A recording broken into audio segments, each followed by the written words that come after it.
So now let's get into our second learning target. How do I graph using the slope and the y-intercept? It's breaking down into a number of steps. So here is our first step. First thing we have to do is we have to, just like we did practice there in several examples, identify the slope from the equation and the y-intercept from the equation. So we start there. Step 2, we're going to go ahead and plot the y-intercept. Okay, please remember, the y-intercept is on the y-axis. So that's that vertical line that goes up and down, kind of like an old-fashioned thermometer. Okay, positive goes up, negative goes down from the origin.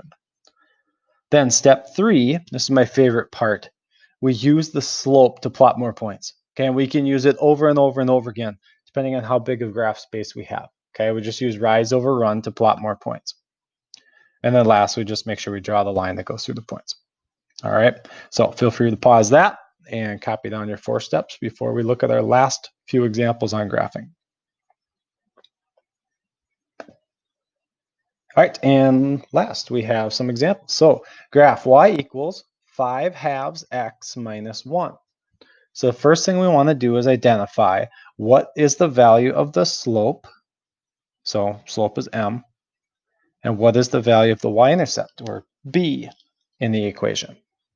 So as we look at this, we remember from before that m, or slope, is the number that's multiplied by the x, or the number right in front of the x.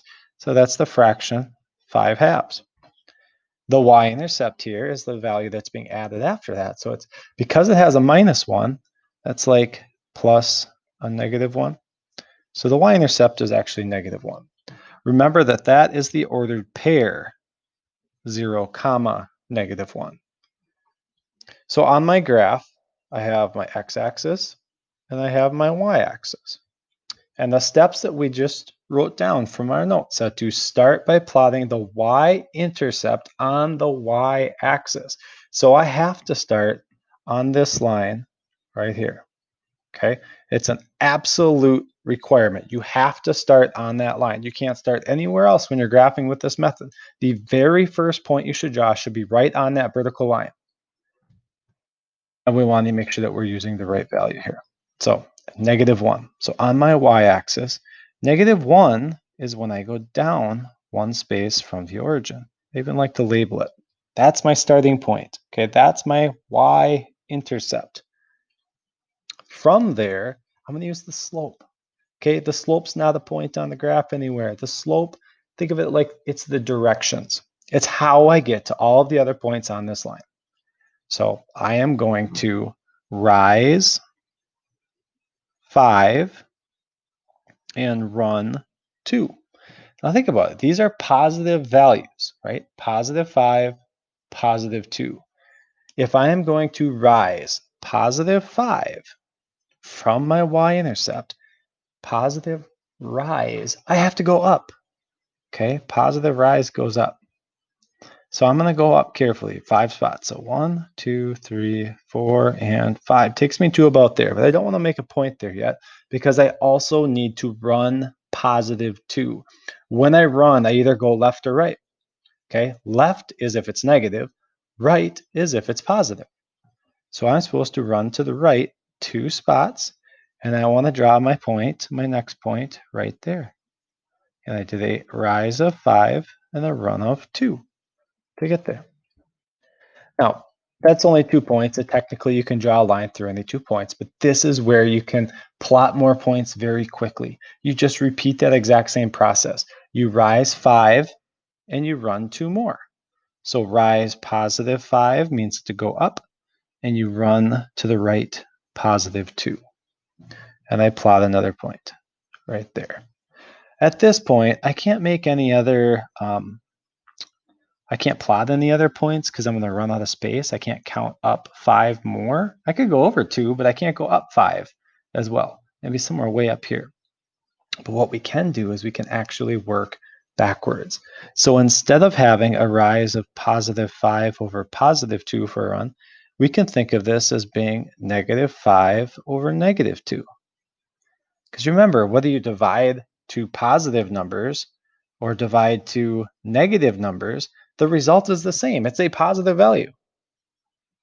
So I could think of the slope here as having a rise of -5, which means I actually go down 5.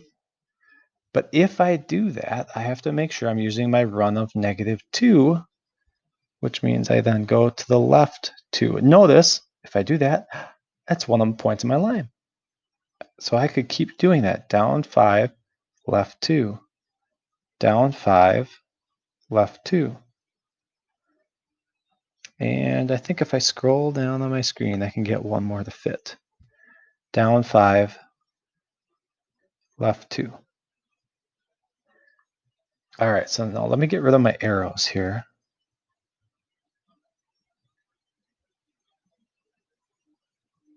So we can see just the points, mostly. There we go. And look at that, they line up quite nicely. So the last thing we have to do is draw a line with arrows at the ends. And let's do that one. Draw a line through the points.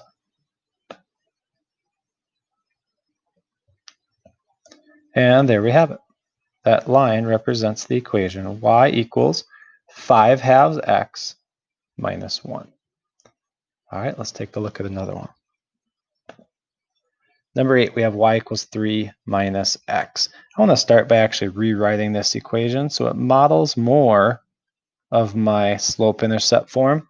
So what we're going to do is we're going to take our terms and we're going to do a little switcheroo because I don't want the x part at the end. I want it first. So I'm going to make it negative x plus 3, because remember the 3 is positive, so I use a plus sign there. And I also want to remember that if it's negative x, it really means negative 1x. So here, my slope, m, is negative 1, which for graphing purposes, I want to think of it as negative 1 over 1. And my y-intercept, or b, is positive 3. Okay, or that would be the point 0, comma 3. So I want to start by plotting my y-intercept.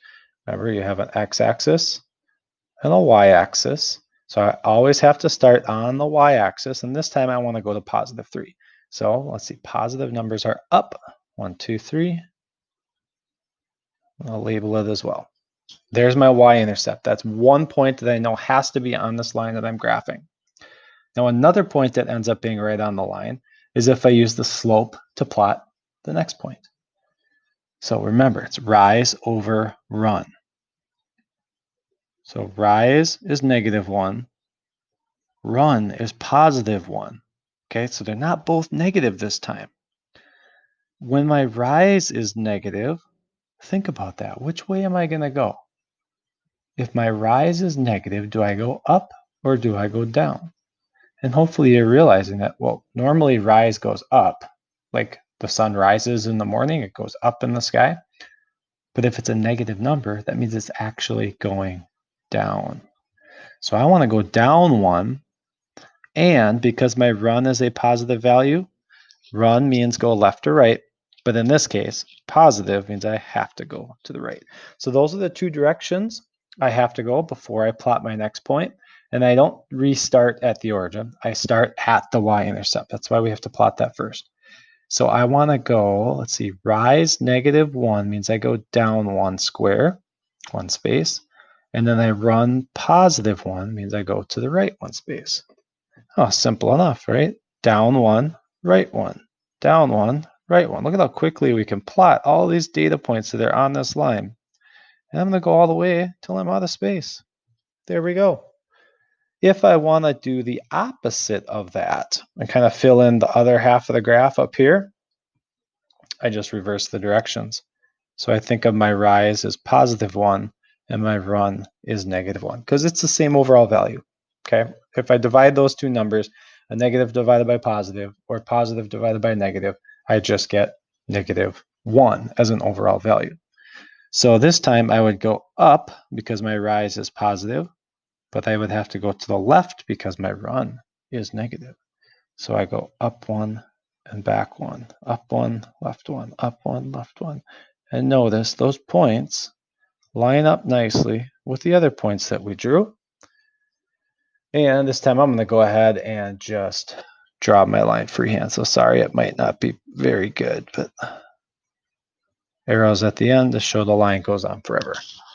Okay, so even if we stop our points short and only draw a few on each side, we know that the line does go on forever. All right, there's number 8.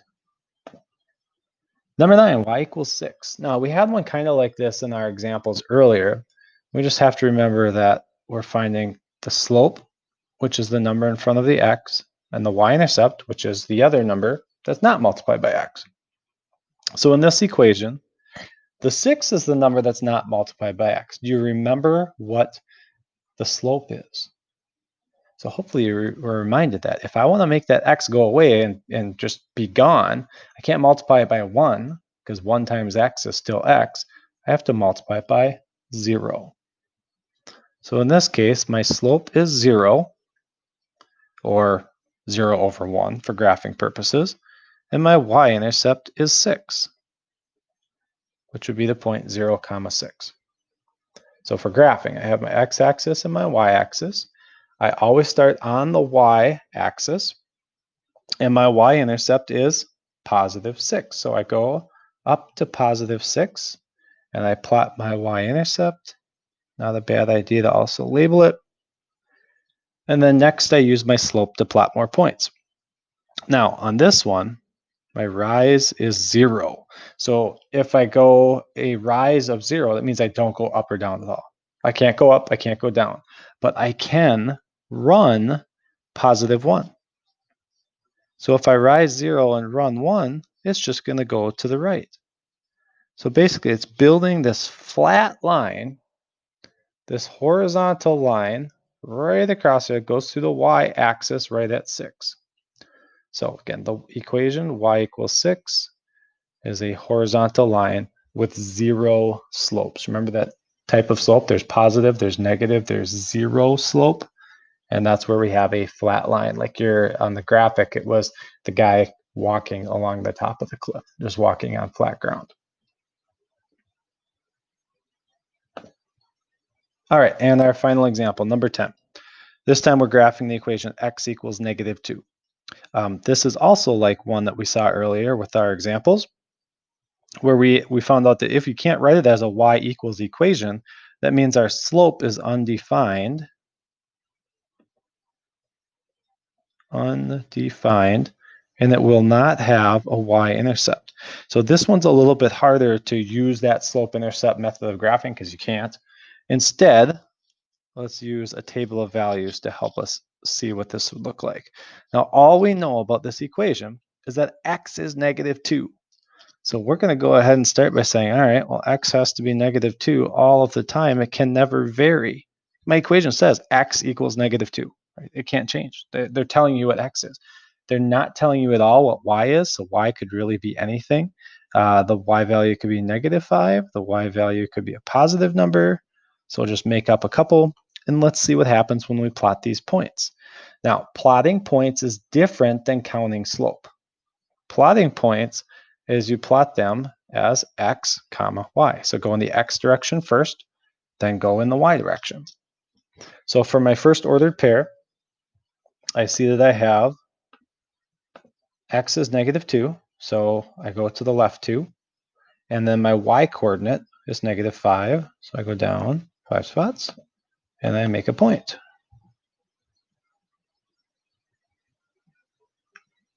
My next ordered pair, I have x is negative 2, and my y coordinate is positive 2. So I go left 2, up 2. And my third ordered pair here, I have an x value of negative 2 again. And now I have a y value of 6. Well, let's see, what kind of a line could possibly go through all 3 of those points at the same time? That line would have to be perfectly straight up and down, or vertical. And remember, that's the type of slope that we would have. It's a vertical line that never crosses the y-axis, so it doesn't have a y-intercept. It kind of runs parallel to the y-axis instead. So those are examples for graphing slope-intercept equations using the slope-intercept method. Please check Schoology for the day 4 assignment.